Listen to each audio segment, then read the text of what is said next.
আরও একটা নতুন ভিডিও নিয়ে চলে এসেছি। আজকে আমি বানাবো কাঁচা আমের জুসি রিং আচার।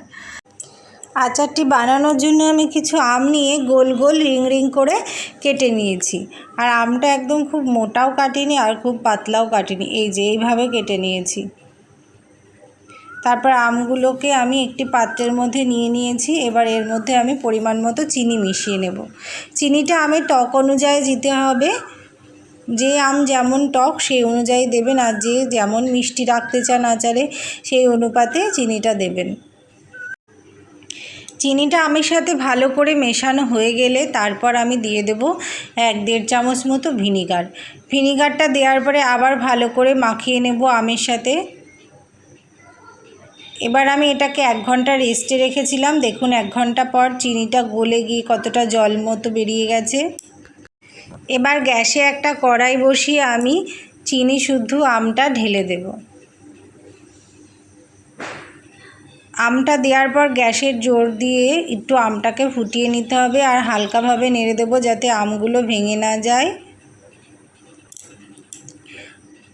দেখুন আমটা সুন্দর ফুটে গেছে। এবার আমি গ্যাসের জোরটা একদম কমিয়ে দেব। এবার আমি আমের মধ্যে দিয়ে দিচ্ছি 1 চামচের 1/2 চামচ লবণ। লবণটা দেওয়া হয়ে গেলে আমি এইভাবে হালকা করে নেড়ে মিশিয়ে নেব। আর আচারে কালার আসার জন্য আমি দিয়ে দিচ্ছি সামান্য একটু হলুদ।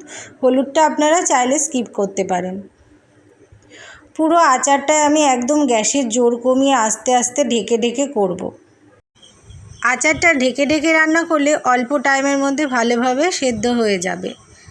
দেখুন আমটা সুন্দরভাবে গলে গেছে এবং কালারটাও পাল্টে গেছে। এবার আমি দিয়ে দিচ্ছি আচারের মশলাটা আমি বানিয়েছি মৌরি, 5 ফোড়ন, জিরে আর শুকনো লঙ্কা হালকা করে ভেজে গুঁড়ো করে নিয়েছি।